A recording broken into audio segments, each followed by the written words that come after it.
নমস্কার, team thrill চার্জারে আপনাকে স্বাগত জানাই আরেকবার। আমরা টিম থ্রিল চার্জার আজ আপনার জন্য নিয়ে এসেছি একটি ভিন্ন স্বাদের গল্প। লেখিকা শর্মিষ্ঠা চ্যাটার্জির কলমে প্রেতের আবির্ভাব। আজকের গল্পটি সম্পূর্ণভাবে প্রাপ্তবয়স্কদের জন্য। আপনি যদি প্রাপ্তবয়স্ক না হয়ে থাকেন তাহলে আপনার কাছে অনুরোধ রইল আজকের গল্পটি থেকে আপনি দয়া করে বিরত থাকবেন। গল্পের কমেন্ট বক্সে অবশ্যই জানান আপনি কোথা থেকে আমাদের শুনছেন এবং গল্পটি কেমন লাগলো সেই বিষয়ে। তাহলে আর বেশি দেরি না করে শুরু করে ফেলা যাক আমাদের আজকের কাহিনী। লেখিকা শর্মিষ্ঠা চ্যাটার্জির কলমে প্রেতের আবির্ভাব।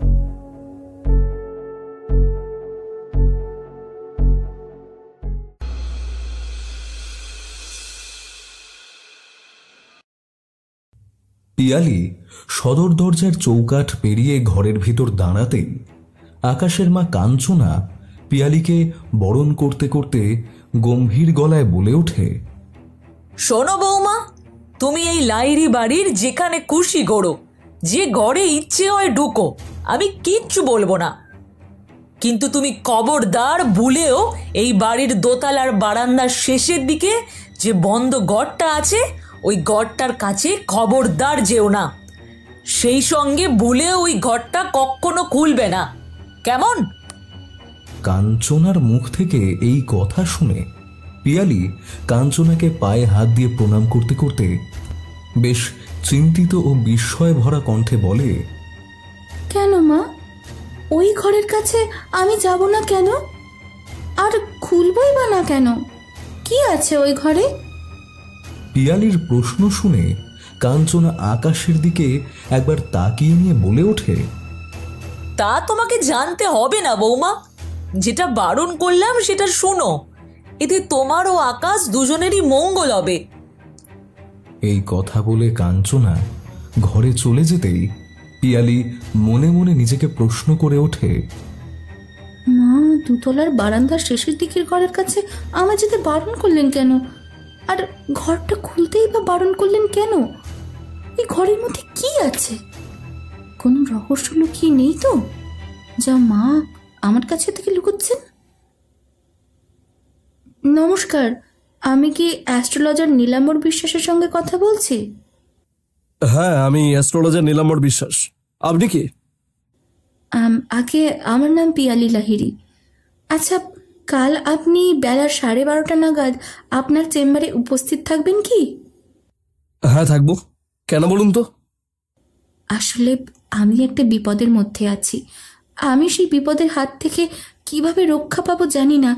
আপনি যদি আমাকে এই বিপদ থেকে রক্ষা করতে পারেন খুব ভালো হয়। পিয়ালি দেবী, আপনি ঠিক কি বিপদের মধ্যে আছেন আমাকে একটু বলতে পারবেন? আমি যে বিপদের মধ্যে আছি সেই বিপদের কথাটা ফোনে বলা সম্ভব নয়।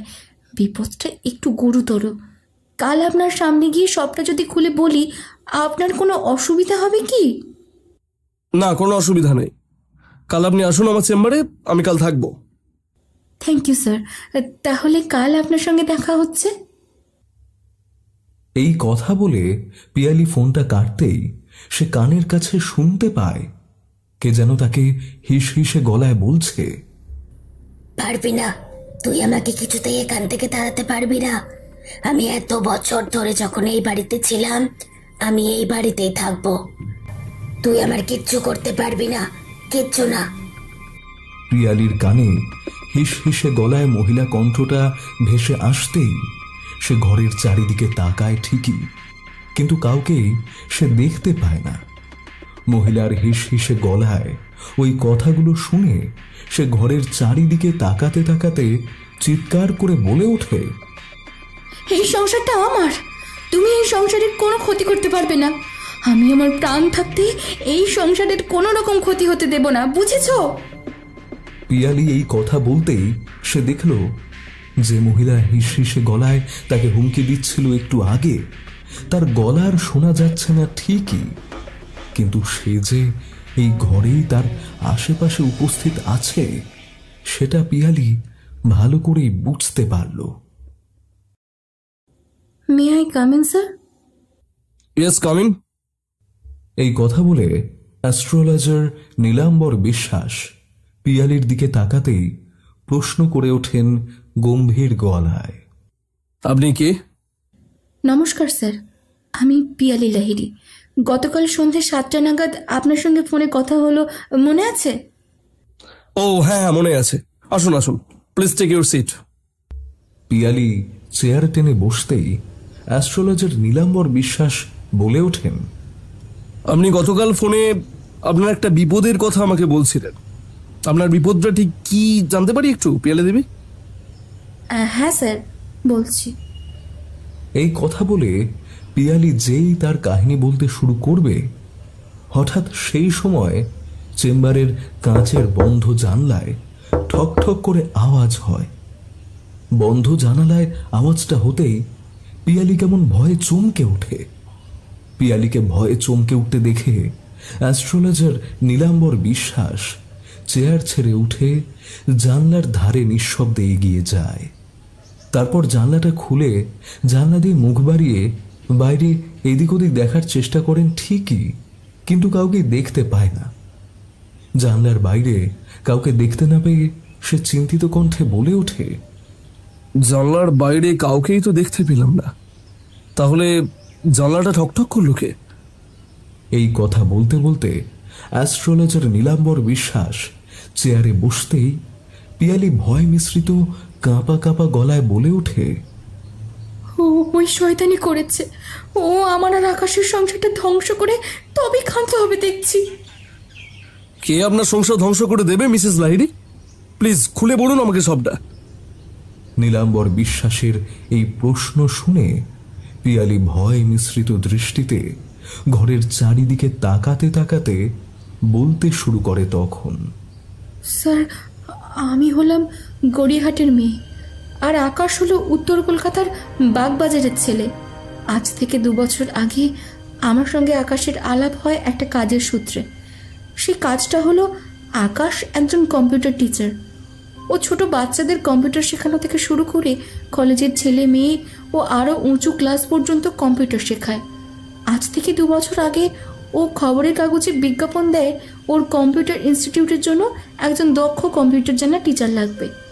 আমি খবরের কাগজে আকাশের বিজ্ঞাপন দেওয়াটা দেখে ওর ইনস্টিটিউটে যাই এবং সেখানে গিয়ে ও একটা আমার ছোট্ট ইন্টারভিউ নেয় এবং ওর নেওয়া ইন্টারভিউতে আমি কাজটা পেয়েও যাই।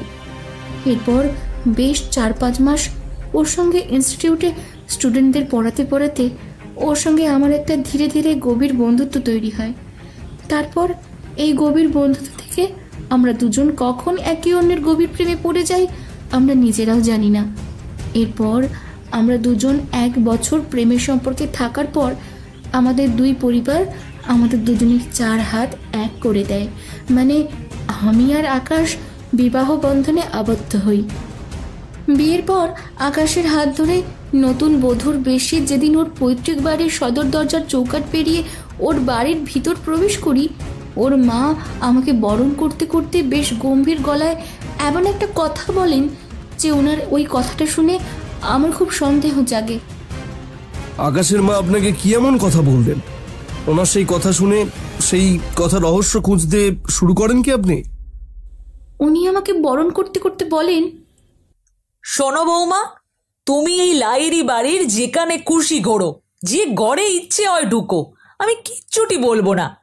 কিন্তু তুমি খবরদার ভুলেও এই বাড়ির দোতলার বারান্দার শেষের দিকে যে বন্ধ ঘরটা আছে ওই ঘরটার কাছে খবরদার ভুলেও যেও না। সেই সঙ্গে ভুলেও ওই ঘরটা খুলবে না, কেমন? মায়ের মুখ থেকে এই কথা শুনে আমি মায়ের পায়ে হাত দিয়ে প্রণাম করতে করতে প্রশ্ন করি, কেন মা, ওই ঘরের কাছে আমি যাব না কেন? আর খুলবই বা না কেন? কি আছে ওই ঘরে?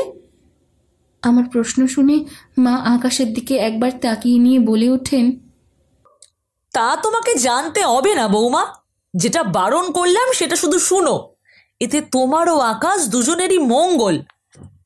এই কথা বলে উনি ঘরে চলে যেতেই আমি তখন মনে মনে নিজেকে প্রশ্ন করে উঠি, মা 2 তলার বারান্দার শেষের দিকের ঘরের কাছে আমার যেতে বারণ করলেন কেন? আর ঘরটা খুলতেই বা বারণ করলেন কেন? ওই ঘরের মধ্যে কি এমন আছে কোনো রহস্য লুকিয়ে নেই তো, যা মা আমার কাছ থেকে লুকোচ্ছেন? এরপর আমি আকাশের মায়ের এই কথাটা নিয়ে খুব একটা মাথা ঘামাই না। আমাদের বউ ভাতের অনুষ্ঠান মিটে যাওয়ার 1 সপ্তাহ পর একদিন সন্ধেবেলায় আমার সঙ্গে একটা অদ্ভুত ঘটনা ঘটে। ঘটনাটা হলো, আমার শ্বশুরবাড়ির ঠাকুর ঘরটা 3 তলায়। আমার শাশুড়ি মা পায়ে ব্যথা বলে উনি ঠাকুর ঘরে পুজো দিতে দুবেলা যান না। উনি যদি সকালে পুজোটা করেন তাহলে আমি সন্ধেবেলায় 3 তলায় ঠাকুর ঘরে গিয়ে পুজো দিয়ে আসি। সেদিন আমার সঙ্গে অদ্ভুত ঘটনাটা ঘটে। দিনটা আমার স্পষ্ট মনে আছে। দিনটা ছিল বুধবার। আমি সন্ধে 6:30 নাগাদ ঠাকুর ঘর থেকে সন্ধ্যা দিয়ে 2 তলাটা ক্রস করে নিচে 1 তলায় নামতে যাব, হঠাৎ তখন একটা তীব্র পচা আষ্টে দুর্গন্ধ আমার নাকে এসে ধাক্কা মারতেই আমি 2 তলার বারান্দায় থমকে দাঁড়িয়ে পড়ি। আর তীব্র দুর্গন্ধটা বাড়ির কোথা থেকে আসছে চোখ ঘুরিয়ে ঘুরিয়ে খুঁজতে থাকি। তখন আমার নাকের দুর্গন্ধটা আমি বেশি করে পেতে শুরু করি। এরপর আমি দুর্গন্ধটা বেশিক্ষণ সহ্য করতে না পেরে যেই নাকের শাড়ির আঁচল চাপা দিয়ে 1 তলায় নামতে যাব, হঠাৎ বাড়ির কোথা থেকে জোরে জোরে একটা দরজা ধাক্কানোর আওয়াজ আমার কানে ভেসে আসতে লাগলো। দরজা ধাক্কানোর আওয়াজটা আমার কানে ভেসে আসতেই আমি 2 তলার সিঁড়ির মাঝখানে থমকে দাঁড়িয়ে পড়ি। দরজা ধাক্কানোর আওয়াজটা কোথা থেকে আসছে তার সূত্র চোখ ঘুরিয়ে ঘুরিয়ে খুঁজতে থাকি। 2 তলার চারিদিকে তাকাতে তাকাতে হঠাৎ আমার আপনা থেকেই দৃষ্টি চলে যায় 2 তলার বারান্দার একদম শেষের দিকের একটা ঘরে। ঘরটার দিকে আমার দৃষ্টি যেতেই আমি আবার সিঁড়ি দিয়ে 2 তলায় উঠি। তারপর ধীর গতিতে ঘরটার সামনে এগিয়ে যেতেই দেখি ঘরের বাইরে থেকে দরজাটা তালা বন্ধ, আর ভিতর থেকে কে যেন খুব জোরে জোরে দরজা ধাক্কা দিচ্ছে। আর যে ভিতর দিয়ে দরজা ধাক্কা দিচ্ছে সে মনে হয় সে যেন খুব রেগে রয়েছে, আর রাগ থেকেই সে দরজা ধাক্কা দিচ্ছে। আমি তখন এই দৃশ্য দেখে সেই ঘরের দরজায় হাত দিতেই একটা অদ্ভুত ঘটনা ঘটে।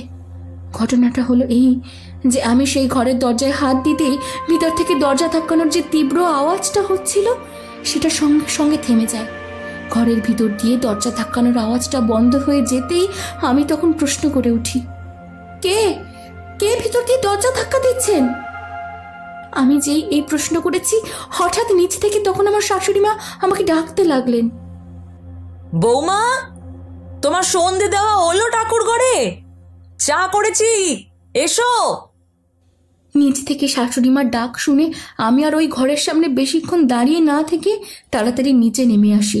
নিচে নামতেই দেখি আমার শাশুড়ি মা সিঁড়ির মুখে চায়ের ট্রে হাতে নিয়ে আমার দিকে সন্দেহ ভরা দৃষ্টি নিয়ে তাকিয়ে আছেন। ওনাকে ওই দৃষ্টিতে তাকিয়ে থাকতে দেখে আমি কপাল ও ঘাড়ের ঘাম মুছতে মুছতে বলি, মা, আসলে কাল বৃহস্পতিবার তো সন্ধে দেওয়ার শেষে ঠাকুরঘর পরিষ্কার করছিলাম, তাই একটু নামতে দেরি হয়ে গেল। আমার কথা শুনে উনি গরম চা ভর্তি কাপটা আমার দিকে এগিয়ে দিতে দিতে সন্দেহ ভরা দৃষ্টি দিয়ে প্রশ্ন করে ওঠেন, আচ্ছা বৌমা, তুমি বিয়ের পরে 1 সপ্তাহ হলো প্রতিদিন সন্ধেবেলায় ঠাকুর ঘরে সন্ধে দিতে যাচ্ছ, সে ঠিক আছে, কিন্তু তুমি দোতলার বারান্দার শেষের দিকে যে বন্ধ ঘরটা আছে ওই ঘরের সামনে যাচ্ছ না তো? ওনার এই প্রশ্ন শুনে আমার বুকটার সঙ্গে সঙ্গে ভয়ে ধড়াস করে ওঠে। আমি আমতা আমতা করে বলি, না মা, যাচ্ছি না, কিন্তু আমার একটা প্রশ্ন আছে আপনার কাছে, করতে পারি? উনি গরম চায়ের কাপে চুমুক দিতে দিতে গম্ভীর গলায় বলে ওঠেন, কি প্রশ্ন করবে, করো। আচ্ছা মা, আপনি 2 তলার বারান্দার শেষের দিকে যে বন্ধ ঘরটা আছে, আপনি ওই ঘরের সামনে যেতে আর ওই ঘরের জানলা দরজা খুলতে বারণ করেছেন কেন? ওই ঘরে কি আছে? ওনাকে এই প্রশ্ন আমি করতেই দেখলাম উনি কেমন যেন আমার উপর রেগে গেলেন। তারপর বললেন, তুমি এই বাড়ির নতুন বউ, তোমাকে সব বিষয় অত না জানলেও চলবে, এতে তোমারই মঙ্গল। সন্ধ্যা 7টা 7:30 বাজতে চলেছে, যাও গিয়ে রাতের রান্নাটা বসাও, এবার বেশি দেরি করো না। আর আমি যাই, একটু টিভি দেখি গিয়ে। এই কথা বলে আমার হাতে খালি কাপ প্লেটটা দিয়ে উনি ওনার ঘরে টিভি দেখতে চলে যান। ওনার ওই কথা শুনে ওই ঘরে কি এমন রহস্য লুকিয়ে রয়েছে সেই বিষয়ে জানার জন্য আমার মনে আরও কৌতূহল বেড়ে গেল।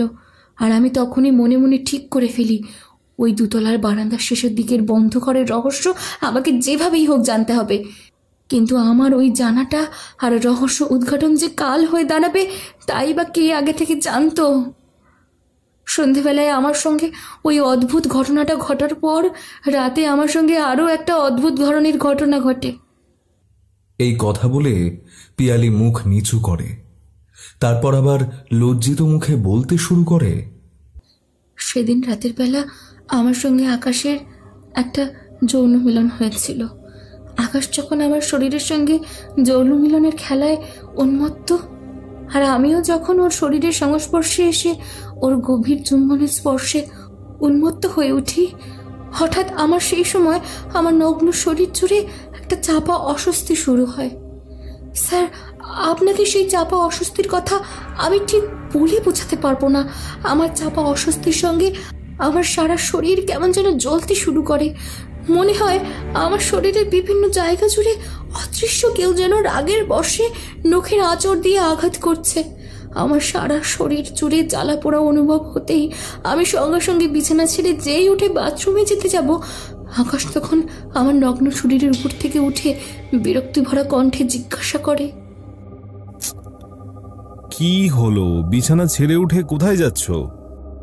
আমি তখন আমার নগ্ন শরীরের উপর চাদর জড়াতে জড়াতে মুখ নিচু করে বলি, বাথরুমে যাচ্ছি, একটু দরকার আছে।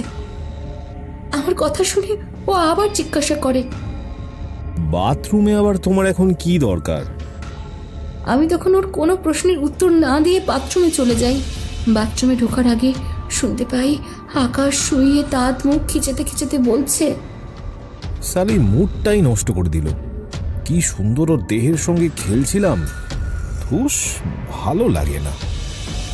আমি বাথরুমে ঢুকে আলো জ্বালাতেই আমার শরীরের দিকে তাকিয়ে দেখি আমার সারা শরীরের নানা জায়গায় ছোট বড় নখের আঁচড়ের দাগ।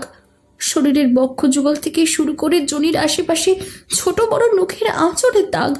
এই দৃশ্য দেখে আমি খানিকটা ভয় পেয়ে যাই আর মনে মনে বলতে থাকি, এই নখের আঁচড়ের দাগগুলো তো আমার আকাশের হাতের নখের আঁচড়ের দাগ নয়, তাহলে কার? আচ্ছা, আমরা যখন যৌন মিলনের খেলায় মত্ত ছিলাম, তাহলে আমাদের দুজনের মাঝে অদৃশ্য কেউ কি ছিল যে এইভাবে আমাদের যৌন মিলনের খেলায় বাধা দিল? আমি যখন মনে মনে এই কথা ভাবছি, হঠাৎ আমার মনে হলো আমার নগ্ন পিঠে কে যেন খুব আলতো করে নখের আঁচড় দিচ্ছে। আমার এইরকম একটা অস্বস্তিকর অনুভব হতেই আমি সঙ্গে সঙ্গে বাথরুম থেকে বেরিয়ে এসে আকাশের পাশে শুয়ে পড়ি। কিন্তু আমার সমানে মনে হতে লাগলো আমাদের বিছানার চারিদিকে অদৃশ্য কেউ যেন ঘুরে বেড়াচ্ছে, কারণ সেই অদৃশ্য ব্যক্তির পায়ের খসখসানির আওয়াজ আমার কানে আসছিল। সেই অদৃশ্য ব্যক্তির পায়ের খসখসানি আওয়াজ শুনতে শুনতে কখন যে আমার দুই চোখের পাতা এক হয়ে এসেছিল আমি নিজেও জানি না। আমার সঙ্গে এই ঘটনার পরদিন সন্ধেবেলায় আরও একটা অদ্ভুত ঘটনা ঘটে। পরদিন সন্ধেবেলায় আমার শাশুড়ি মার শরীরটা ভালো ছিল না বলে আমি সন্ধেবেলায় ঠাকুরঘর থেকে সন্ধে দিয়ে এসে আমি আমার শাশুড়ি মার জন্য একটু চাউমিন বানিয়ে রান্নাঘর থেকে বেরিয়ে খাবারটা নিয়ে যেই ওনার ঘরের দিকে যাব, হঠাৎ শুনতে পাই আমার শাশুড়ি মা খুব কাঁদছে আর কাকে যেন বলছে,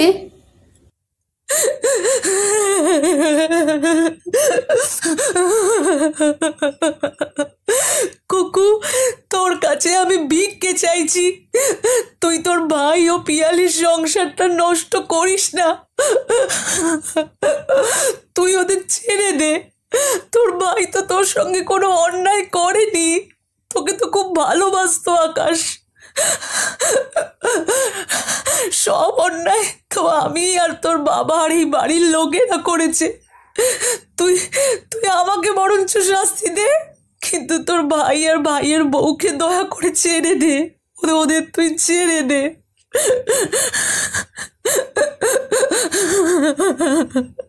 ছেড়ে দে ওদের কুকুর, ছেড়ে দে। মা এই কথা বলতেই আমি দরজার বাইরের পর্দার আড়াল থেকে দেখলাম একজন মহিলা মায়ের সামনে দাঁড়িয়ে আছে, কিন্তু মহিলাটির মুখ দেখতে পেলাম না, কারণ মহিলাটি পিছন ফিরে দাঁড়িয়ে আছে আর হিসে গলায় বলছে, আমি এই বাড়ির কাউকেই ছাড়বো না, সবাইকে মেরে ফেলবো। আগে যেমন সবাইকে মেরেছে। এই কথা বলে মহিলাটি কোথায় যেন ঘরের মধ্যে অদৃশ্য হয়ে গেল। আমি এই দৃশ্য দেখে খানিকটা ভয় থতমত খেয়ে যাই আর কাঁপা কাঁপা গলায় বলে উঠি, ওই মহিলাটি কে যে মায়ের সামনে দাঁড়িয়েছিল? আর মহিলাটি আমার আর আকাশের সংসার ধ্বংস করতে চায় কেন? আমরা কি অপরাধ করেছি? আমি যখন মনে মনে এইসব কথা বলছি, হঠাৎ আমার শাশুড়ি মার গলা শুনতে পাই। বৌমা, দরজার বাইরে কি করছো? ভেতরে এসো। মায়ের গলা কানে যেতেই আমি ওনার ঘরের ভিতরে ঢুকতে ঢুকতে বলি, এই তো মা, আসছি। এই কথা বলে ওনার হাতে চাউমিনের প্লেটটা দিতে দিতে আমি ওনাকে প্রশ্ন করে উঠি, মা, কে আমাদের সংসার ধ্বংস করে দেবে? আমার এই প্রশ্ন শুনে উনি আবার আগের দিনের মতো আমার দিকে সন্দেহ ভরা দৃষ্টি নিয়ে তাকান। তারপর বলে ওঠেন, এই বাড়ির সব বিষয়ে তোমার নাক না গলানোই ভালো। এতে তোমার আর আকাশ দুজনেরই মঙ্গল। ওনার এই কথা শুনে আমি আর ওনার সামনে বেশিক্ষণ না দাঁড়িয়ে থেকে নিজের ঘরে চলে আসি। আর মনে মনে ঠিক করি, সারা ঘরে পায়চারি করতে করতে যে আজ রাতে যেভাবেই হোক দুতলার বারান্দার শেষের দিকে যে বন্ধ রহস্যময় ঘরটা আছে, সেই ঘরটার রহস্য আমাকে যেভাবেই হোক উদ্ঘাটন করতে হবে। এরপর রাতে সবাই ঘুমিয়ে পড়ার পর ঠিক রাত 1:30-2 নাগাদ আমি খুব চুপিসারে আকাশের পাশ থেকে উঠে সন্তর্পণে পা টিপে টিপে দুতলায় উঠে অন্ধকার বারান্দা পেরিয়ে ওই বন্ধ ঘরের সামনে গিয়ে দাঁড়াই। ওই বন্ধ ঘরের সামনে গিয়ে দাঁড়াতেই আমার হাতে ধরা টর্চ লাইটের আলোতে দেখি ওই ঘরের দরজার তালার গায়ে কতগুলো লাল রঙের সুতোর সঙ্গে একটা লাল রঙের পুঁটুলি বাঁধা। টর্চের আলোতে ঘরের দরজাটা তালা বন্ধ দেখে আমি খানিকটা হতাশ হয়ে যেই নিচে নামতে যাব, হঠাৎ আমার আপনা থেকে দৃষ্টি চলে যায় বারান্দার একটা কোণার দিকে। বারান্দার কোণার দিকে আমার দৃষ্টি যেতেই আমার হাতে ধরা টর্চের আলোতে দেখি বারান্দার এক কোণায় একটা মাঝারি মাপের হাতুড়ি রাখা। হাতুড়িটা দেখে আমি সঙ্গে সঙ্গে হাতুড়িটা হাতে তুলে নিয়ে খুব সন্তর্পণে ঘরের তালাটা ভাঙতে শুরু করি। তালাটার গায়ে বেশ কয়েকবার হাতুড়ির ঘা মারতেই তালাটা সঙ্গে সঙ্গে খুলে হাতে চলে আসে। তালাটা খুলে যেতেই আমি আর বেশি দেরি না করে ঘরের দরজাটা খুলে ঘরের ভিতরে ঢুকি। ঘরের ভিতরে আমি প্রবেশ করতেই আমার নাকে একটা গন্ধ এসে ধাক্কা মারে। পোড়া গন্ধটা আমার নাকে এসে ধাক্কা দিতেই আমি সেই গন্ধ সহ্য করতে না পেরে সঙ্গে সঙ্গে শাড়ির আঁচল নাকে চাপা দিই। এরপর হাতে ধরা টর্চের আলোটা ঘরের চারিদিকে ঘোরাতেই দেখি সারা ঘরে গোলাপি দেওয়াল জুড়ে কালো কালো দাগ, ছোট বড়। সারা ঘরের দেওয়ালে কালো কালো ছোট বড় দাগগুলো দেখে আমার বুঝতে অসুবিধা হলো না যে এইগুলো আগুনের পোড়া কালির দাগ। আমি যখন মন দিয়ে ঘরের দেওয়ালগুলোতে পোড়া দাগগুলো দেখছি, হঠাৎ আমার সামনে মানুষের আকৃতির একটা সাদা ধোঁয়া দেখা যায়। তারপর সেই সাদা ধোঁয়া ধীরে ধীরে কেটে গিয়ে একটা রক্ত মাংসের মানুষের রূপ নেয়। রক্ত মাংসের মানুষের রূপ নিতেই হাতে ধরা টর্চের আলোতে দেখি আমার ঠিক সামনে একটা মহিলা দাঁড়িয়ে আছে। তার সারা শরীর আগুনে ঝলসে পুড়ে গেছে। আগুনে পোড়া মহিলাটিকে আমার সামনে হঠাৎ করে আবির্ভূত হতে দেখে আমি মহিলাটিকে প্রশ্ন করে উঠি, আপনি কে? মহিলাটি আমার প্রশ্ন শুনে একটা কান এঁটো করা হাসি হেসে আমার পাশ থেকে ছুটে ঘরের বাইরে বেরিয়ে গিয়ে বারান্দার অন্ধকারের মধ্যে কোথায় যেন অদৃশ্য হয়ে যায়। চোখের সামনে এরকম অদ্ভুত ঘটনা ঘটতে দেখে আমি ভয়ে বেশি ওই ঘরের মধ্যে না দাঁড়িয়ে থেকে সঙ্গে সঙ্গে ঘর থেকে বেরিয়ে এসে একটা অন্য তালা জোগাড় করে ঘরের দরজাটা আগের মতো যেমন ছিল সেই রকম বন্ধ করে আমি আবার নিচে নেমে এসে আকাশের পাশে শুয়ে পড়ি। কিন্তু কিছুতেই আমার ঘুম আসতে চাইল না। আমার শুধু মনে হলো আমাদের বিছানার চারিদিকে ওই আগুনে ঝলসে পুড়ে যাওয়া মহিলাটি ঘুরছে আর আমার কানের কাছে ফ্যাঁসফেঁসে গলায় বলছে, তোদের আমি কিছুতেই সুখে শান্তিতে সংসার করতে দেব না। আমি তোদের সংসার ধ্বংস করে দেব। সমানে ওই মহিলাটির কথা আমার কানে ভেসে আসতে আসতে ভয়ে ঠক ঠক করে কাঁপতে কাঁপতে কখন যে আমি ঘুমিয়ে পড়েছিলাম আমি নিজেও জানি না। হঠাৎ একটা চিৎকারের আওয়াজ আমার কানে ভেসে আসতেই আমি ঘুম থেকে ধড়ফড় করে উঠে বসি আর শুনতে পাই ঘরের বাইরে থেকে আমার শাশুড়ি মায়ের চিৎকারের আওয়াজ। হায় কপাল, টিঙ্কু আর রিঙ্কুকে কি রকম নৃশংস ভাবে মারলো গো! হায় ভগবান!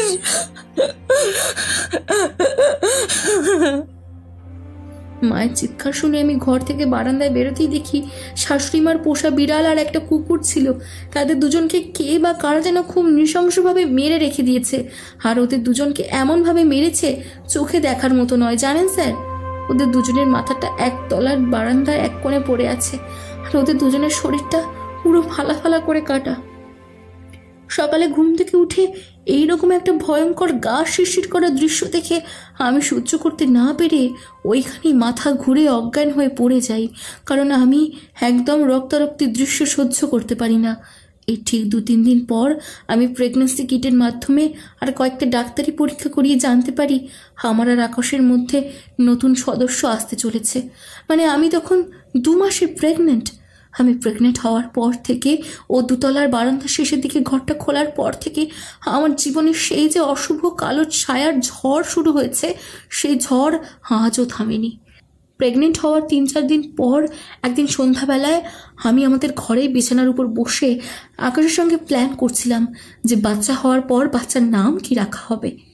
আমরা যখন নিজেদের ঘরে বসে নিজেদের মধ্যে পার্সোনাল টাইম স্পেন্ড করছি, হঠাৎ আমি গল্প করতে করতে দেখি আমাদের বিছানার সামনে একটা মানুষের আকৃতির সাদা ধোঁয়া আবির্ভূত হলো।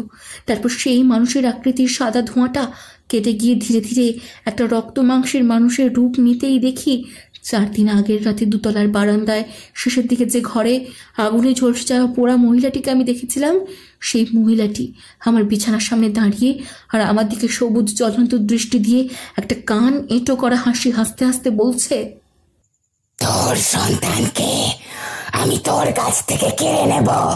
তোর পেটের সন্তানকে আমি কিছুতেই বাঁচতে দেব না।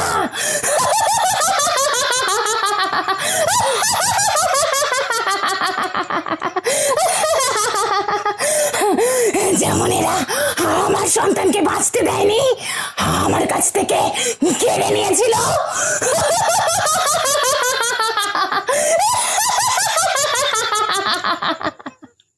আগুনে ঝলসে যাওয়া পোড়া মহিলাটিকে আমার সামনে দাঁড়িয়ে থাকতে দেখে আর ওই ভয়ঙ্কর কথাগুলো শুনে আমি চিৎকার করে আকাশকে বলে উঠি, আকাশ, ও আমাদের সন্তানকে মেরে ফেলবে বলছে, তুমি আমাদের সন্তানকে বাঁচাও।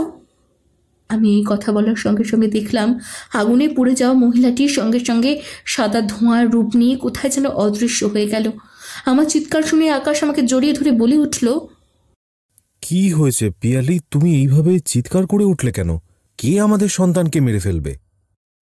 আমি তখন কিছুক্ষণ আগে কি কি দৃশ্য দেখেছি আর ওই মহিলা আমাকে কি কি বলেছে সব কথা আকাশকে খুলে বলতেই আমি দেখলাম আমার সব কথা শুনিয়ে আকাশের মুখটা কেমন যেন ভয়ে সাদা ফ্যাকাশে হয়ে গেল। ওর মুখটা ভয়ে সাদা ফ্যাকাশে হয়ে যেতে দেখে আমি ওকে জিজ্ঞাসা করি, আচ্ছা, আমার মুখে ওই মহিলার কথা শুনে তোমার মুখটা এরকম হয়ে গেল কেন? তুমি কি ওই মহিলাকে চেনো? আচ্ছা, আমি বাড়ি আসার পর থেকে আমি শুধু লক্ষ্য করছি তুমি আর মা আমার কাছ থেকে কিছু একটা লুকোনোর চেষ্টা করছো। কি লুকোনোর চেষ্টা করছো একটু বলবে আমাকে? আমার প্রশ্নটা শুনে আকাশ বলে ওঠে, শোনো, আমি ভাবছি তোমাকে কদিনের জন্য বাপের বাড়িতে দিয়ে আসবো। আমি শুনেছি মেয়েদের এই সময় বাপের বাড়িতে মায়ের কাছে থাকতে হয়। এই কথা বলে আকাশ সঙ্গে সঙ্গে আমার পাশ থেকে উঠে যায়। আমি বেশ কিছুদিনের জন্য বাপের বাড়িতে ঘুরতে যাই ঠিকই, কিন্তু আমার বাপের বাড়িতে গেলেও আমার মন সারাক্ষণ শ্বশুর বাড়িতে পড়ে থাকতো। আমার খুব ভয় করতো ওই ভয়ঙ্কর বিভৎসরূপী মহিলা আমার স্বামী ও শাশুড়ির কোনো ক্ষতি না করে দেয়। এরপর আমি 1-2 মাস পর বাপের বাড়িতে কাটিয়ে আবার শ্বশুর বাড়ি ফিরে আসি। শ্বশুর বাড়িতে ফিরে আসার বেশ 5-6 দিন পর আমার সঙ্গে একটা অদ্ভুত ঘটনা ঘটে। সেই ঘটনার জন্য আমার মিসক্যারেজও হতে পারত। আমি একদিন দুপুরবেলায় খাওয়া দাওয়া সেরে যখন নিজের ঘরে গভীর ঘুমে আচ্ছন্ন, হঠাৎ দেখি আমার বেবি বাম্পের উপর একটা তীব্র চাপ। বেবি বাম্পের উপর তীব্র চাপ অনুভব হতেই আমি চোখ মেলে তাকিয়ে যা দৃশ্য দেখি তা দেখে আমার বুকের হৃৎপিণ্ড খাঁচা ছাড়ার জোগাড়। আমি বিস্ফারিত দৃষ্টিতে তাকিয়ে দেখি আমার বেবি বাম্পের উপর সেই আগুনে ঝলসে পুড়ে যাওয়া ভয়ঙ্কর বিভৎসরূপী মহিলাটি আমার শরীরের 2 দিকে পা ছড়িয়ে বসে আছে, আর আমার মুখের সামনে ওই মহিলার আগুনে ঝলসে পুড়ে যাওয়া মুখটা এনে ফ্যাসফ্যাসে গলায় বলছে, তোর পেটের বাচ্চাটাকে আমাকে দে, আমি ওকে আমার সঙ্গে নিয়ে যাব। তোর বাচ্চা তোকে কিছুতেই দেব না। ভয়ঙ্কর রূপী মহিলাটির ওই কথা শুনে আমার বেবি বাম্পের উপর মহিলাটিকে বসে থাকতে দেখে আর সেই তীব্র চাপ, সেই সঙ্গে জনি থেকে বেরোনো রক্তধারার তীব্র যন্ত্রণা অনুভব করতে পেরে আমি সঙ্গে সঙ্গে চিৎকার করে উঠি, মা তাড়াতাড়ি এদিকে আসুন, আমার খুব পেটে ব্যথা করছে। আমি চিৎকার করে এই কথা বলার সঙ্গে সঙ্গে ব্যথা যন্ত্রণার চাপ সহ্য করতে না পেরে অজ্ঞান হয়ে যাই। এরপর আমার যখন জ্ঞান ফেরে দেখি আমি হাসপাতালের বিছানায় শুয়ে, আমার বিছানার পাশে একটা ছোট্ট টুলের উপর আকাশ চিন্তিত মুখে আমার হাত ধরে বসে। এরপর আমার জ্ঞান ফিরতেই আমি আমাদের আগত সন্তানের কথা জিজ্ঞাসা করায় ও জানায় আমাদের আগত সন্তান ভালো আছে। এরপর হাসপাতাল থেকে সুস্থ হয়ে আমার বাড়ি ফিরতে ফিরতে 4-5 দিন লেগে যায়। হাসপাতাল থেকে আমি বাড়ি ফেরার পর আমার যেহেতু প্রেগনেন্সির 6 মাস চলছে, উনি 6 মাসের মাথায় বাড়িতে ছোট করে একটা স্বাদের আয়োজন করেন আমার জন্য।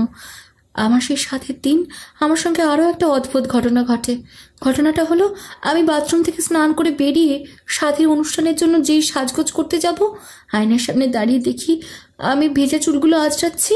হঠাৎ আমার আপনা থেকে দৃষ্টি চলে যায় আমার বিছানার দিকে। বিছানার দিকে আমার দৃষ্টি যেতেই দেখি কিছুদিন আগে আমি হাসপাতাল ভর্তি থাকাকালীন আকাশ আমাকে একটা মানুষের মতো দেখতে বাচ্চা পুতুল গিফট করেছিল।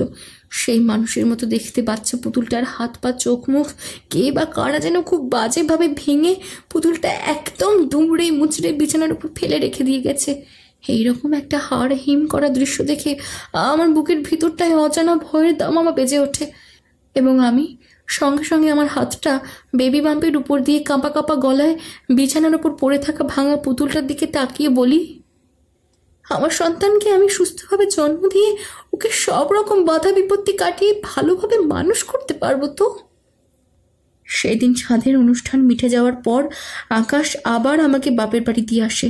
বাপের বাড়িতে থাকাকালীন আমার ডেলিভারি হয়, আমাদের দুজনের ছেলে হয়। ছেলে হওয়ার পর আরও বেশ 3-4 মাস আমি বাপের বাড়িতে থাকি। এরপর আবার আকাশ আমাকে ওর বাড়ি ফিরিয়ে নিয়ে যায়।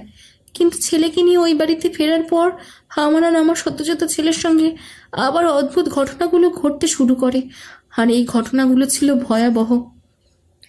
ছেলেকে নিয়ে আমি শ্বশুরবাড়িতে ফেরার পর একদিন সন্ধেবেলায় আমি যখন ছেলেকে কোলে শুয়ে বুকের দুধ খাওয়াচ্ছি, হঠাৎ আমি দেখি আমার ঘরের দরজাটা আলগা করে ভেজানো ছিল। সে ঘরের দরজাটা ধীরে ধীরে আমার চোখের সামনে আপনা থেকেই খুলে গেল। দরজাটা খুলে যেতেই আমার ঘরের আলোগুলো কেমন যেন জ্বলতে নিভতে শুরু করলো। ঘরের আলোগুলো ওই রকম অদ্ভুতভাবে জ্বলতে আর নিভতে দেখে আমি ছেলেকে আরও বুকে চেপে ধরি, আর ওই ভয়ঙ্কর বিভৎসরূপী মহিলাটি ধীরে ধীরে আমার ঘরে ঢুকছে একটা বিশ্রী হাসি হাসতে হাসতে।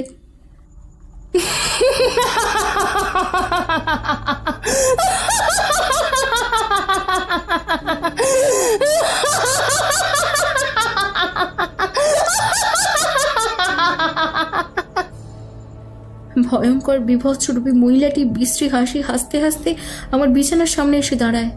তারপর দুটো পোড়া হাত আমার দিকে তুলে কান এঁটো করা একটা হাসি হাসতে হাসতে বলে, দে খোকাকে আমার কাছে দে, আমি ওকে আমার সঙ্গে নিয়ে যেতে এসেছি।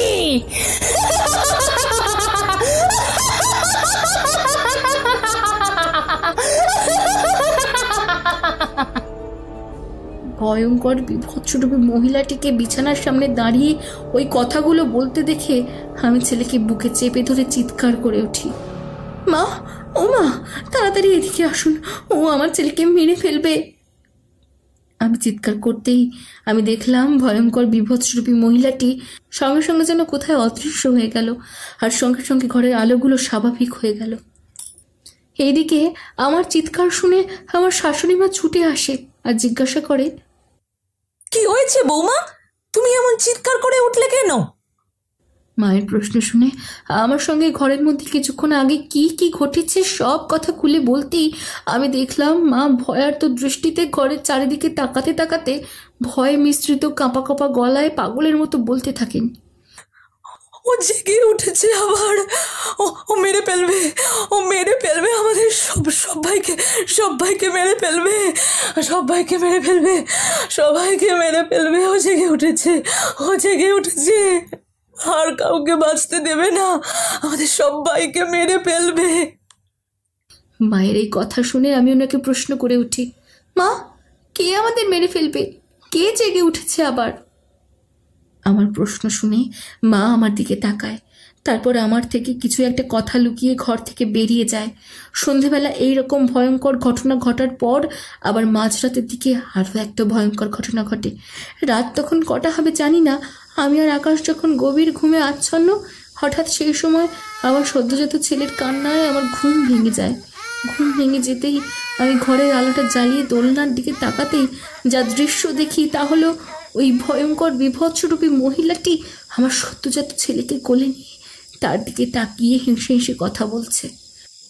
সোনা, তুই শুধু আমার, আর কারণ না। আমি তোকে কারুর কাছে যেতে দেব না। চল চল চল, তুই আমার সাথে আমার দেশে চল। ভয়ঙ্কর বিভৎসরূপী মহিলাটির কোলে আমার সদ্যজাত ছেলেকে দেখে আমি চিৎকার করে বলে উঠি, এই, তুমি আমার ছেলেকে কোলে নিয়েছো কেন? দাও ওকে, আমার কোলে দাও। তুমি ওর কেউ নয়, তাই তুমি ওকে কোলে নেবে না। আমার এই কথা শুনে ভয়ঙ্কর বিভৎসরূপী মহিলাটি আমার দিকে সবুজ জ্বলন্ত দৃষ্টি দিয়ে তাকায়, তারপর বলে উঠে, ও এবার থেকে আমার কাছেই থাকবে। ও শুধু আমার, ওকে নিয়ে আমি চলে যাচ্ছি। এই কথা বলে ভয়ঙ্কর বিভৎসরূপী মহিলাটি আমার ছেলেকে নিয়ে কোথায় যেন অদৃশ্য হয়ে যায়। আমি এই দৃশ্য সহ্য করতে না পেরে ওইখানে অজ্ঞান হয়ে পড়ে যাই। পরদিন সকালে জ্ঞান ফিরতেই আমি আমার শাশুড়িমা আর নিজের মায়ের কান্নার আওয়াজ শুনতে পাই।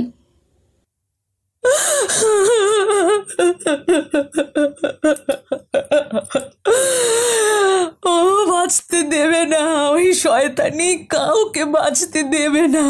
একটা সদ্যজাত শিশুকে পর্যন্ত ও ছাড়লো না, ওকেও মেরে ফেললো। শেষ পর্যন্ত এই দুধের শিশুটাকেও মেরে ফেললো।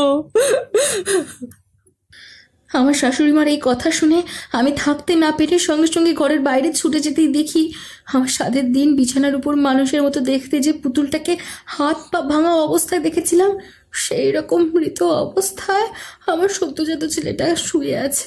আমার এই দৃশ্য দেখে বুঝতে বাকি রইল না যে ওই ভয়ঙ্কর বিভৎসরূপী মহিলাটি আমার সদ্যজাত ছেলেকে এইরকম নৃশংসভাবে খুন করেছে।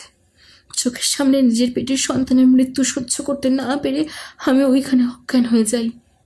নিজের সন্তান হারিয়ে আমার যা শারীরিক ও মানসিক অবস্থা হয়েছিল তা দেখে আমার মা বাবা দুজনে মিলে আমাকে নিয়ে যায় আমার নিজের বাড়িতে।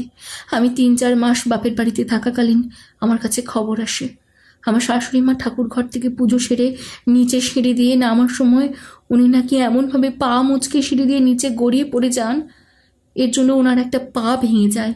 আকাশের মুখে মায়ের পা ভাঙার খবরটা শুনে আমি মনে মনে বলি, ওই শয়তানি ছাড়া এটা কারুর কাজ নয়। আমি বাপির বাড়ি থাকাকালীন আরও খবর আমার কানে আসে, ওর কম্পিউটার ইনস্টিটিউট থেকে কোনো কারণ ছাড়াই ছাত্রছাত্রীরা ওর ইনস্টিটিউট ছেড়ে চলে যাচ্ছে। সেই সঙ্গে ওর ইনস্টিটিউটে ওর নতুন কেনা সত্ত্বেও কম্পিউটারগুলো এমনভাবে খারাপ হতে শুরু করলো যে আর সারানোই গেল না। এইভাবে দিনের পর দিন চলতে চলতে আমরা এখন খুব আর্থিকভাবে দুর্বল। স্যার, আপনি দয়া করে কিছু একটা করুন, না হলে ওই শয়তানি সব ধ্বংস করে দেবে। এই কথা বলতে বলতে পিয়ালি হাত জড়ো করে নীলাম্বর বিশ্বাসের কাছে। উনি গম্ভীর গলায় বলে ওঠে, আচ্ছা ঠিক আছে পিয়ালি দেবী, আপনি এখন বাড়ি যান। আমি আগামীকাল সকাল 11টা নাগাদ আপনার বাড়ি যাচ্ছি। যাওয়ার আগে এই কাগজে আপনার বাড়ির ঠিকানাটা লিখে দিয়ে যান। এই কথা বলে অ্যাস্ট্রোলজার নীলাম্বর বিশ্বাস পিয়ালির দিকে একটা নোটপ্যাড এগিয়ে দেয়। আকাশের জামাটা ভাঁজ করতে করতে কলিং বেলের আওয়াজটা পিয়ালির কানে যেতেই পিয়ালি আকাশের দিকে তাকিয়ে বলে ওঠে, ওই মনে হয় উনি এসে গেছেন। এই কথা বলে পিয়ালি ঘর থেকে বেরিয়ে গিয়ে সদর দরজা খুলতেই দেখে অ্যাস্ট্রোলজার নীলাম্বর বিশ্বাস দাঁড়িয়ে আছেন এবং ওনার পাশে বছর 40-এর এক ফর্সা বেটে মতো মহিলা দাঁড়িয়ে আছেন। মহিলার পরনে কালো শাড়ি, কপালে লাল বড় টিপ ও গলায় হাতে রুদ্রাক্ষের মালা। অ্যাস্ট্রোলজার নীলাম্বর বিশ্বাসকে দেখা মাত্র পিয়ালি হাসি মুখে বলে ওঠে, স্যার আসুন, ভিতরে আসুন।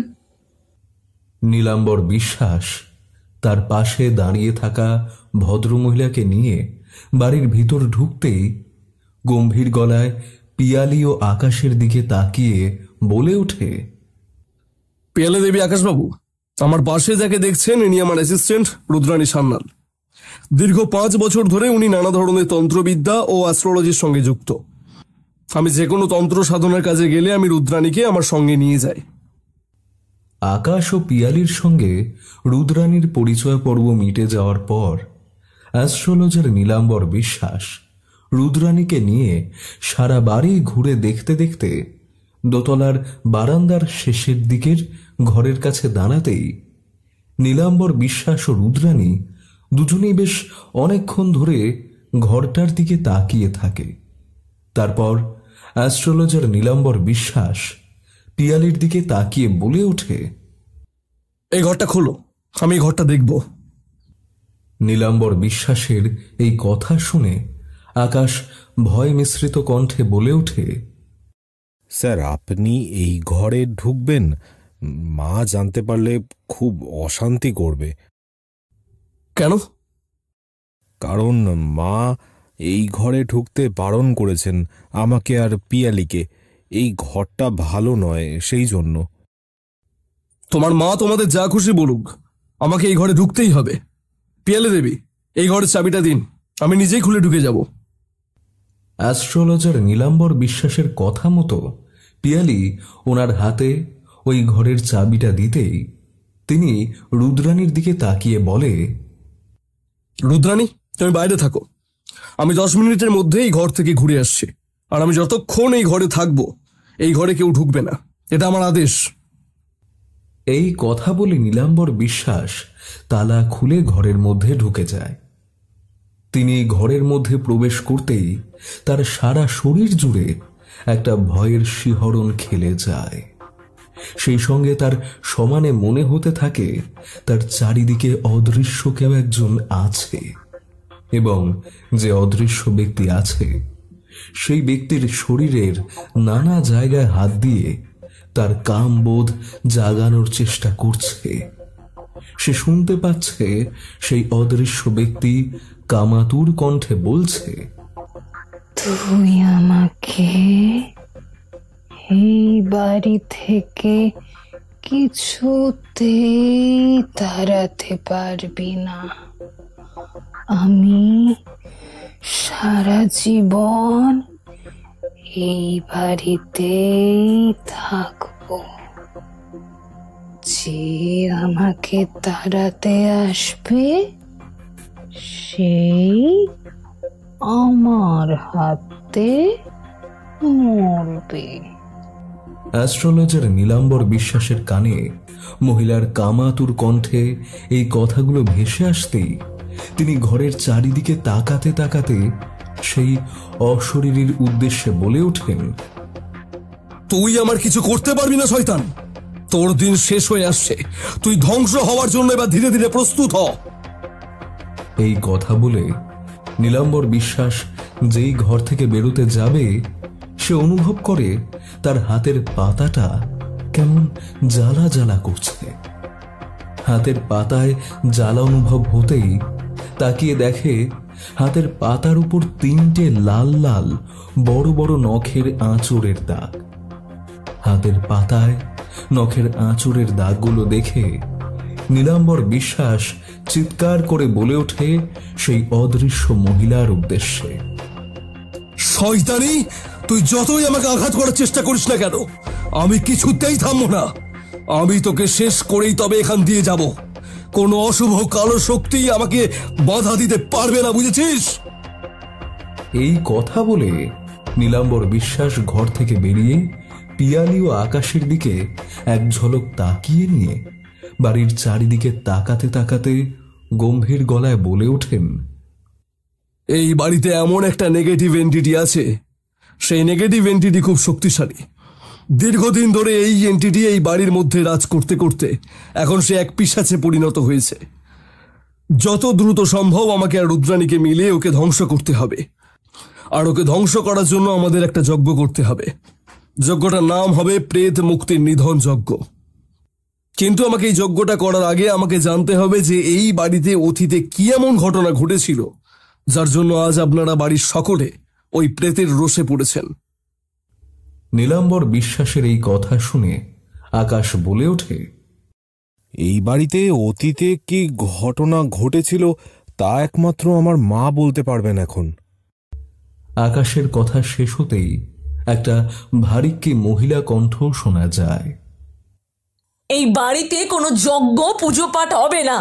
এই বাড়িতে যদি এসব হয় তাহলেও আমাদের কাউকে বাঁচতে দেবে না, সব সব শেষ করে দেবে। কাঞ্চনার এই কথা শুনে নীলাম্বর বিশ্বাস কাঞ্চনার দিকে তাকিয়ে প্রশ্ন করে ওঠে, কে আপনাদের বাঁচতে দেবে না? কে সব ধ্বংস করে দেবে? তার নামটা বলুন। আর অতীতে এই বাড়িতে কি এমন ঘটনা ঘটেছিল যার ফল আজও আপনারা ভুগছেন? অ্যাস্ট্রোলজার নীলাম্বর বিশ্বাসের এই প্রশ্ন শুনে আকাশের মা হাত জড়ো করে নমস্কারের ভঙ্গিতে বলে ওঠেন, এই বাড়িতে অতীতে কি ঘটনা ঘটেছিল তা তোমার না জানলেও চলবে। তোমরা যদি বাঁচতে চাও দয়া করে এক্ষুনি এই বাড়ি থেকে বিদায় নাও। ও কিন্তু আমাদের আশেপাশেই আছে আর আমাদের কথা শুনছে, আমাদের উপর সারাক্ষণ নজর রাখছে। তাই ভালো কথা বলছি, যদি ওর প্রকোপ থেকে বাঁচতে চাও দয়া করে এক্ষুনি এই বাড়ি ছেড়ে বিদায় নাও তোমরা। কাঞ্চনা দেবীর এই রূপ ব্যবহার দেখে নীলাম্বর বিশ্বাস ও রুদ্রাণী এক মুহূর্ত দাঁড়িয়ে না থেকে পিয়ালির বাড়ি থেকে চলে যায়। ও যাওয়ার আগে পিয়ালির দিকে তাকিয়ে নীলাম্বর বিশ্বাস বলে যায়, ক্ষমা করবেন ম্যাডাম, আপনার শাশুড়ি মা যখন চাইছেন না আমি আপনাকে কোনো রকম হেল্প করতে পারবো না। আপনি ডান হাতের অনামিকা আঙুলে পোলার আংটিটা পরবেন, এতে আপনার উপর যে শনির অন্তর্দশা আছে সেটা ধীরে ধীরে কেটে যাবে। আসতে পারি বাবা? ক্ষণক্ষণে গলার আওয়াজটা কানে ভেসে আসতেই নীলাম্বর বিশ্বাস ক্লায়েন্টের দিক থেকে মুখ ফিরিয়ে দরজার দিকে তাকাতেই দেখে পিয়ালির শাশুড়ি কাঞ্চনা দেবী দাঁড়িয়ে আছেন। ওনার চোখে মুখে আতঙ্কের একটা স্পষ্ট ছাপ ফুটে উঠেছে। কাঞ্চনা দেবীকে দরজার কাছে দাঁড়িয়ে থাকতে দেখে নীলাম্বর বিশ্বাস হাসি মুখে বলে ওঠেন, মাসিমা আপনি আসুন, আসুন ভেতরে আসুন। নীলাম্বর বিশ্বাস কাঞ্চনা দেবীকে এই কথা বলে তার সামনে এতক্ষণ ধরে বসে থাকা ক্লায়েন্টের দিকে তাকিয়ে বলে ওঠেন, আপনি আসুন এখন। সামনে শুক্রবার আপনি আবার আমার সঙ্গে ফোনে যোগাযোগ করবেন, আর কি কি আপনাকে করতে হবে বলে দেবো, ঠিক আছে?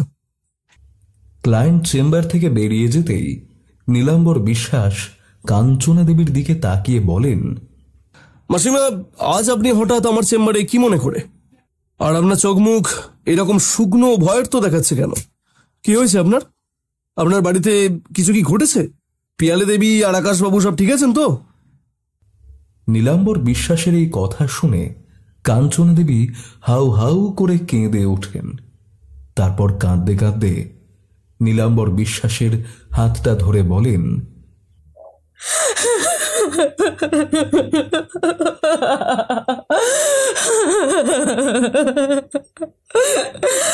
বাবা তুমি পিয়ালিকে বাঁচাও, ও এখন মৃত্যুর সঙ্গে লড়াই করছে। ওই শয়তানি যে এবার আমাদের সবাইকে শেষ করে দেবে। এই এক রাতের মধ্যে পিয়ালি দেবীর সঙ্গে কি এমন ঘটনা ঘটলো যে ওনাকে এখন মৃত্যুর সঙ্গে লড়াই করতে হচ্ছে? নীলাম্বর বিশ্বাসের পাশের টেবিলে বসে থাকা তার কো অ্যাসিস্ট্যান্ট রুদ্রাণীও প্রশ্ন করে উঠলেন কাঞ্চনা দেবীকে, মাসিমা এই এক রাতের মধ্যে পিয়ালি দেবীর সঙ্গে কি এমন ঘটনা ঘটল যে উনি এখন মৃত্যুর সঙ্গে লড়াই করছেন? নীলাম্বর বিশ্বাস ও রুদ্রাণীর প্রশ্ন শুনে কাঞ্চনা দেবী ধীরে ধীরে তখন বলতে শুরু করেন, গতকাল সন্ধেবেলায় ও আমাদের বাড়ির সকলের রাতের খাবারের জন্য রান্নাঘরে মাংস রান্না করছিল, আর আমি এইদিকে আমার ঘরে বসে টিভি দেখছিলাম। টিভি দেখতে দেখতে হঠাৎ রান্নাঘর থেকে পিয়ালির চিৎকারের আওয়াজ শুনতে পাই। মা, তাড়াতাড়ি রান্নাঘরে আসুন, ও আমাকে আগুনে পুড়িয়ে মেরে ফেলবে। রান্নাঘর থেকে পিয়ালির চিৎকার শুনে আমি সঙ্গে সঙ্গে রান্নাঘরের দিকে ছুটে যেতেই দেখি পিয়ালি রান্নাঘরের মেঝেতে হাত পা জড়িয়ে পড়ে আছে, আর ওর বুকের ওপর জ্বলন্ত গ্যাস ওভেনটার সঙ্গে জ্বলন্ত গ্যাস ওভেনের ওপর যে গরম মাংসের কড়াইটা চাপানো ছিল সেটাও ওর বুকের উপর এসে পড়েছে। দুটো জিনিস বুকের উপর এসে পড়ার দরুন ওর বুকের মাঝখানটা পুরো দাউ দাউ করে আগুনে ঝলসে পুড়ে যাচ্ছে। ওর বুকের স্তন যুগল থেকে শুরু করে তল পেট পর্যন্ত। আমি পিয়ালির এই অবস্থা দেখে সঙ্গে সঙ্গে রান্নাঘরে থাকা এক বালতি ভর্তি জল নিয়ে ওর গায়ে ঢেলে দিই। বালতির জলটা ঢেলে দিতেই ওর বুকের উপর থেকে আগুনটা নিভে যায়। আমি কোনো রকম ওর বুকের ওপর থেকে জিনিসপত্রগুলো সরিয়ে আকাশকে ফোন করে সবটা জানাই। ওকে জানাতেই ও ওর ইনস্টিটিউট থেকে ছুটে আসে, আর আমরা দুজনে তখন পিয়ালিকে দৌড়াদৌড়ি করে আমাদেরই বাড়ির কাছাকাছি লোকাল হাসপাতালে নিয়ে গিয়ে ভর্তি করাই। বাবা, আমি জানি এই কাজটা ওই শয়তানি মাগি কুকুর কাজ, যারা কারুর নয়। আপনি দয়া করে আমাদের বৌমাকে বাঁচান, আর ওর আগত সন্তানটিকেও বাঁচান। কাঞ্চনা দেবীর মুখে এই কথা শুনে নীলাম্বর বিশ্বাস ভুরু কুঁচকে অবাক গলায় প্রশ্ন করে ওঠে, পিয়ালির আগত সন্তান মানে? ও কি আবার প্রেগনেন্ট হয়েছে নাকি? হ্যাঁ বাবা, ও এখন 2 মাসের প্রেগনেন্ট। গতকাল রাতে হাসপাতালে ওকে ওই অবস্থায় ভর্তি করার সময় ডাক্তারবাবু আমাদের জানালো। আচ্ছা মাসিমা, এই খুকুকে যে আপনার বৌমার আর ছেলের বারবার ক্ষতি করছে? খুকু হলো আমার মেয়ে। আজ থেকে 7 বছর আগে ও মারা গেছে, আর ওর মৃত্যুটা অপঘাতের মৃত্যু ছিল, মানে ও গায়ে আগুন দিয়ে আত্মহত্যা করেছিল। কিন্তু কেন মাসিমা, আপনার মেয়ে আত্মহত্যা করলো কেন? কারণটা কি? আমাদের সবটা খুলে বলুন প্লিজ, না হলে আমরা কিছু করতে পারবো না। আপনার বৌমা ও ছেলের জন্য কিচ্ছু করতে পারবো না আমরা। হ্যাঁ বলছি। আকাশ মানে আমার ছেলের বয়স তখন 12 বছর, আর খুকুর বয়স তখন 22। ও তখন কলেজের 2nd ইয়ারে পড়ে। কলেজে পড়াকালীন ওর সঙ্গে আমাদেরই পাড়ার কোচিংয়ে পড়তে যাওয়াকালীন একটা ছেলের আলাপ হয়। ছেলেটির নাম কিঞ্জল। এই কিঞ্জল ছেলেটি আমাদের পাশের পাড়ায় থাকতো। ওর বাবা বাজারে সবজি বেচতো, আর ওর মা লোকের বাড়ি বাড়ি কাজ করতো। এক কথায় বলা যায় কিঞ্জলের পরিবার খুব নিম্নবিত্ত পরিবার ছিল। আমাদের পরিবারের সঙ্গে ওদের কোনো মিলই ছিল না, কারণ আমার শ্বশুর মশাইয়ের বাবা তখনকার দিনে এই খাস কলকাতার জমিদার ছিলেন। আমার শ্বশুর মশাই মারা যাওয়ার পর ধীরে ধীরে আমাদের জমিদারি ভেঙে পড়লেও আমরা আর্থিক দিক দিয়ে এখনো খুব বিত্তশালী। তো যেটা বলছিলাম আপনাদেরকে, কোচিংয়ে পড়াকালীন খুকুর সঙ্গে কিঞ্জলের বন্ধুত্ব হওয়ার পর থেকে ওদের এই বন্ধুত্বের সম্পর্কটা কখন যে ওদের মধ্যে একটা গভীর প্রেমের সম্পর্ক তৈরি হয় আমরা নিজেরাও জানতে পারিনি। খুকু ও কিঞ্জল যখন একে অন্যের গভীর প্রেমে হাবুডুবু খাচ্ছে, তখন আমার স্বামী হঠাৎ করে ওনার বিজনেস পার্টনারের ছেলের সঙ্গে খুকুর বিয়ে ঠিক করে ফেলেন। খুকুর কানে এই ব্যাপারটা পৌঁছতেই সে আমাদের জানায় ও এখন কোনোভাবেই বিয়ে করতে প্রস্তুত নয়, ও আরো লেখাপড়া করতে চায়। খুকুর মুখে এই কথা শুনে আমার স্বামী ওকে তখন বলেন ও যেন বিয়ের পর স্বামীর ঘরে গিয়ে লেখাপড়াটা করে। ভালো সম্বন্ধ হাতছাড়া হয়ে যাবে বলে আমরা খুকুর বিয়ের দিনক্ষণ ঠিক করে ফেলি। কিন্তু বিয়ের দিন যেও একটা দুর্ঘটনা ঘটিয়ে আমাদের বাড়ির সবার মুখে চুনকালি মাখাবে, কি আগে থেকে জানতো বলুন? সন্ধেবেলায় বিয়ের অনুষ্ঠান যখন শুরু হবে, বর যখন চাঁদনাতলায় উপস্থিত, ঠাকুর মশাই কনেকে মানে খুকুকে শুভ দৃষ্টির জন্য চাঁদনাতলায় নিয়ে আসতে বলছে। হঠাৎ সেই সময় আমার ছোট যা কাবেরী আমাকে চুপি চুপি কানে কানে এসে জানায় খুকুকে নাকি সারা বাড়ির কোথাও খুঁজে পাওয়া যাচ্ছে না। কাবেরী এই খবরটা জানাতেই আমি আমার স্বামীকে এই খবরটা জানাই। তারপর আমি, আমার স্বামী ও কাবেরী আমরা তিনজন মিলে সারা বাড়ি জুড়ে তন্ন তন্ন করে কুকুকে খুঁজতে শুরু করি, কিন্তু বাড়ির কোথাও আমরা কুকুকে খুঁজে পাই না। পাত্রপক্ষ এই খবর জানার পর আমাদের পাড়ার লোকের সামনে ও আমাদের আত্মীয় পরিজনের সামনে, যারা যারা কুকুর বিয়েতে উপস্থিত ছিল তাদের সকলের সামনে আমাদের চরম অপমান করে। বিয়ের দিন এইরকম একটা নক্কারজনক ঘটনা ঘটার 3 দিন পর আমাদেরই পাড়ার এক প্রতিবেশীর থেকে জানতে পারি খুকু নাকি কিঞ্জল নামের ওই ছেলেটিকে বিয়ে করে পাশের পাড়ায় রয়েছে এবং ছেলেটির সঙ্গে ঘর সংসার করছে। আমার স্বামী ও দেওর এই খবরটা জানতে পেরে খুকুকে ওইখান থেকে জোর করে তুলে নিয়ে আসে। তখনও 3 মাসের প্রেগনেন্ট। এই খবরটা আমার স্বামী ও আমি জানতে পেরে খুকুকে হাসপাতালে নিয়ে গিয়ে ওর পেটের বাচ্চাটা অ্যাবর্শন করে ফেলি। আর ঠিক করি আমরা কুকুকে আর কলকাতায় মানে কিঞ্জলের ত্রিসীমানায় রাখবো না, ওকে আমরা অন্য কোথায় পাঠিয়ে দেব। আমরা যখন এইসব ঠিকঠাক করছি, হঠাৎ সেই সময় আমাদের বাড়িতে সেই অভিশপ্ত দুর্ঘটনাটা ঘটে যায়। আর সেই অভিশপ্ত দুর্ঘটনা আজও আমরা বয়ে বেড়াচ্ছি। রাত তখন কটা হবে, 2 কি 2:30, আমার ঠিক মনে নেই। হঠাৎ একটা পোড়া পোড়া গন্ধে আমার ঘুমটা ভেঙে যায়। ঘুমটা ভেঙে যেতেই আমি শুনতে পাই দোতলার ঘর থেকে খুকুর চিৎকার,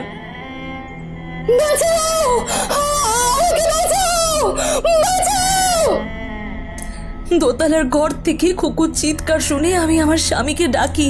তারপর আমরা দুজন মিলে উপরের দোতলায় মানে বারান্দার শেষ প্রান্তে যে ঘরটা খুকুর ছিল সেখানে আমরা দুজন কুকুর ঘরের সামনে ছুটে যেতেই কুকুর ঘরের জানলা দিয়ে দেখি কুকু গায়ে আগুন দিয়ে সারা ঘরে দৌড়দৌড়ি করছে আর চিৎকার করে বলছে,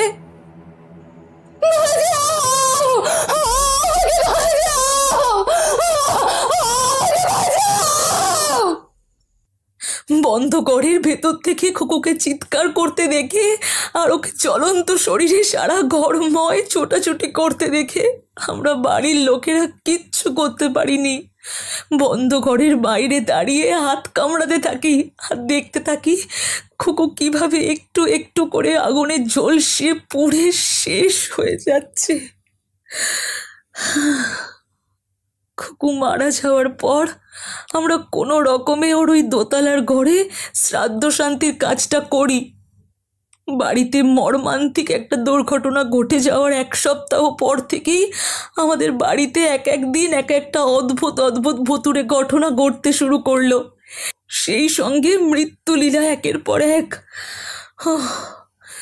খুকু মারা যাওয়ার 1 সপ্তাহ পর একদিন সন্ধেবেলায় চাঁদে শুকনো জামা কাপড়গুলো তুলে দোতলার সিঁড়ি দিয়ে নেমে যেই 1 তলায় নামতে যাব, হঠাৎ দোতলার ওঠার সিঁড়ির চাতালের মুখে দেখি খুকু দাঁড়িয়ে আছে আর সবুজ জ্বলন্ত দৃষ্টি দিয়ে আমার দিকে তাকিয়ে আছে। আমার দিকে তাকিয়ে খ্যাক খ্যাক করে হাসতে হাসতে ফ্যাস ফ্যাসে গলায় বলছে, মরবে মরবে, এই বাড়ির সকলে মরবে। আমার উপর যারা অন্যায় করেছে তারা কেউ আমার হাত থেকে বাঁচবে না, সবাই মরবে। আমি অভিশাপ দিচ্ছি, এই বাড়িতে ভাইয়ের পর আর কোনো বংশধর আসবে না। যে আসবে তাকেই আমি পৃথিবী থেকে সরিয়ে দেব। খুকু এই কথা বলেই আমার চোখের সামনে থেকে সাদা দোয়ার রূপ নিয়ে বাড়ির কোথায় যেন অদৃশ্য হয়ে গেল। অন্ধকার সিঁড়ির চাতালে খুকুকে দেখা মাত্র আর ওই কথাগুলো শুনে আমি ভয়ে ভয়ে চিৎকার করে উঠি।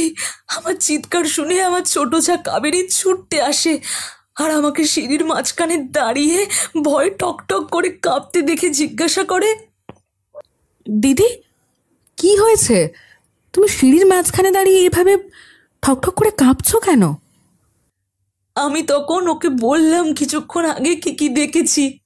খোকো আমাকে কি কি কথা বলেছে, সব কথা ওকে খুলে বলতেই মনে হলো যে ও আমার কথা খুব একটা বিশ্বাস করছে না। আমার সঙ্গে ওই দিন সন্ধেবেলায় ওই ঘটনা ঘটার পরদিন সকালে আমাদের বাড়িতে যে একটা মর্মান্তিক দুর্ঘটনা ঘটে যাবে কেই বা আগে জানতো বলুন? পরদিন সকালবেলায় আমার হাজবেন্ড ও দেওর দুজনে অফিসে বেরোবে বলে আমি যখন ওদের জন্য সকালে জল খাবারটা বানাচ্ছি, তখন সেই সময় কাবেরী 3 তলার ছাদে ফুল গাছগুলোতে জল দিচ্ছিল। আমি যখন রান্নাঘরে রান্না করছি, হঠাৎ সেই সময় 3 তলা থেকে 1 তলায় কি একটা জোরে দুপ করে পড়ে যাওয়ার আওয়াজ হয়।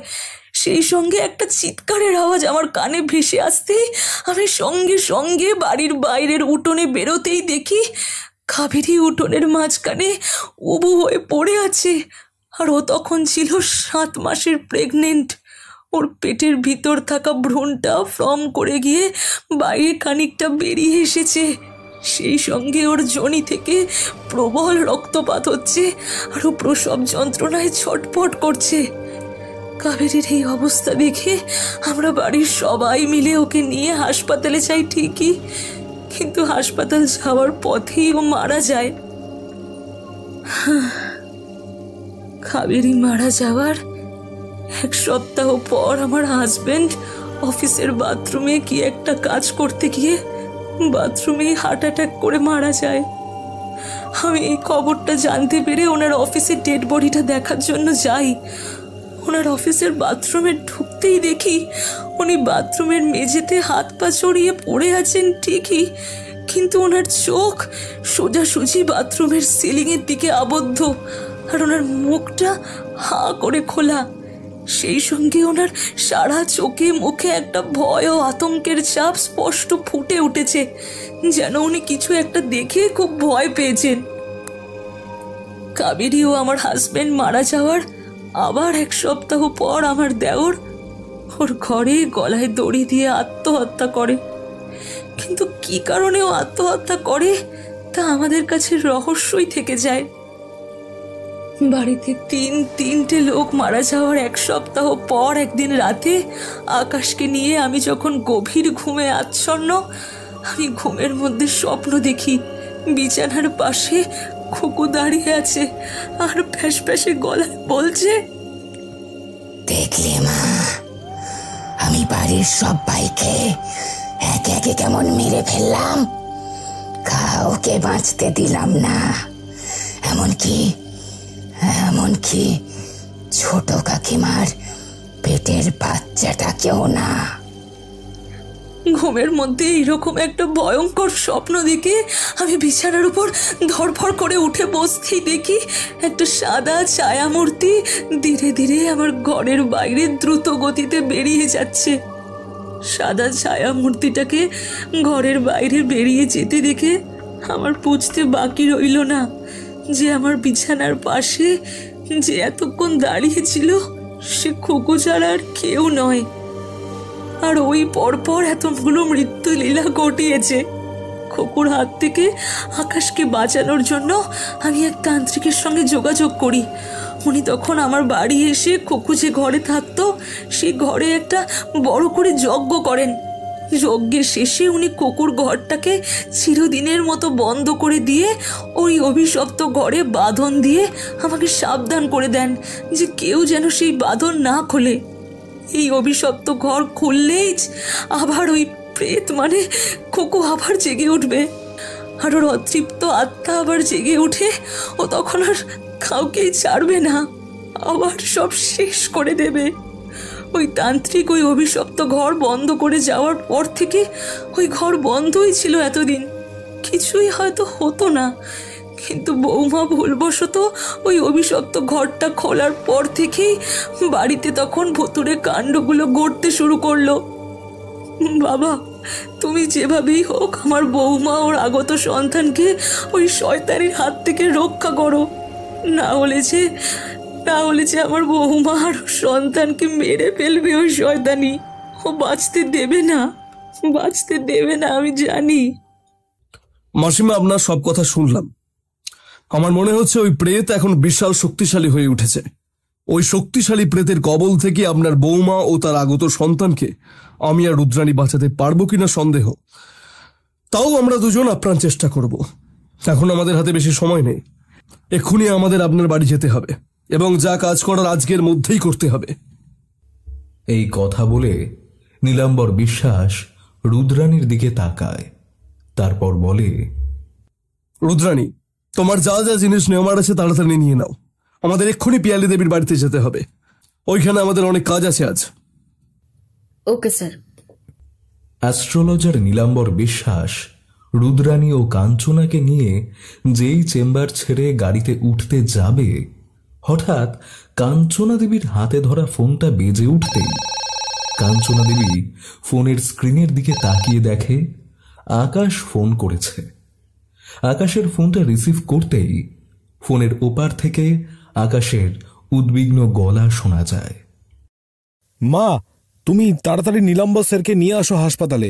পিয়ালির অবস্থা ভালো নয়, ও কেমন একটা অদ্ভুত আচার আচরণ করছে, ও মনে হয় আর বাঁচবে না। আকাশ, তুই একটু অপেক্ষা কর, আমি এক্ষুনি ওনাকে নিয়ে আসছি। এই কথা বলে কাঞ্চনা আকাশের ফোনটা কেটে দিয়ে নীলাম্বর বিশ্বাসের দিকে তাকিয়ে বলে, বাবা, তুমি তাড়াতাড়ি চলো, পিয়ালির অবস্থা ভালো নয়, আকাশ জানালো। এরপর ওরা তিনজন হাসপাতালে পৌঁছে যেই পিয়ালির কেবিনে ঢুকতে যাবে, ওরা দেখে পিয়ালির কেবিনের বাইরে একটা বেঞ্চিতে আকাশ মাথা নিচু করে বসে ফুঁপিয়ে ফুঁপিয়ে কাঁদছে। আকাশকে কাঁদতে দেখে কাঞ্চনা দেবী পড়ি কি মরি করে ছুটে যায়। কাঞ্চনা দেবীকে ছুটে আসতে দেখে আকাশ কাঞ্চনা দেবীর কাছে ছুটে যায় আর জড়িয়ে ধরে কাঁদতে কাঁদতে বলে ওঠে,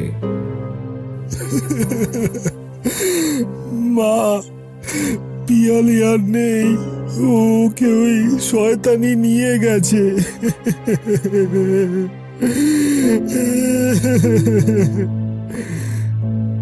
আকাশের মুখে এই কথা শুনে নীলাম্বর বিশ্বাস ও রুদ্রাণী দুজনেই স্থির হয়ে যায় খবরটা শুনে।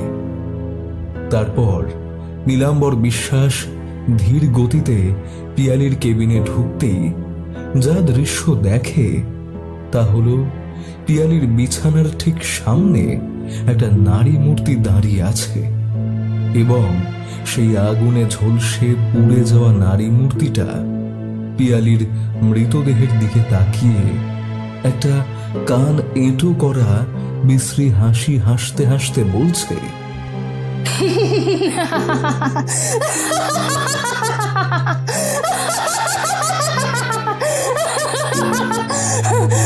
মরবে, এই বাড়ির সবাই মরবে, কাউকে আমি বাঁচতে দেব না।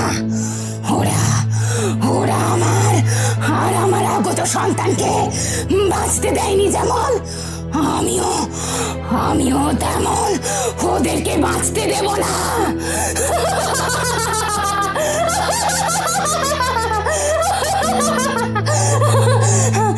কেউ আমার কিচ্ছু করতে পারবে না, আমার অভিশাপ কখনো বিফলে যায় না।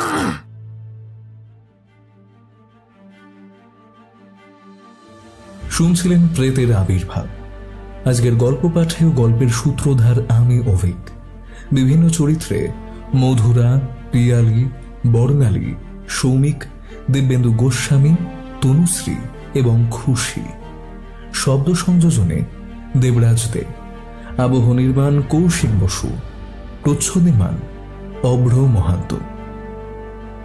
গল্পটি কেমন লাগলো অবশ্যই জানাবেন আমাদের কমেন্ট বক্সে এবং ভালো লাগলে অবশ্যই লাইক, শেয়ার ও সাবস্ক্রাইব করতে ভুলবেন না। দেখা হচ্ছে আগামী আরেকটি কাহিনীতে। ততক্ষণ ভালো থাকুন, সুস্থ থাকুন এবং সঙ্গে থাকুন থ্রিল চার্জারের। ধন্যবাদ।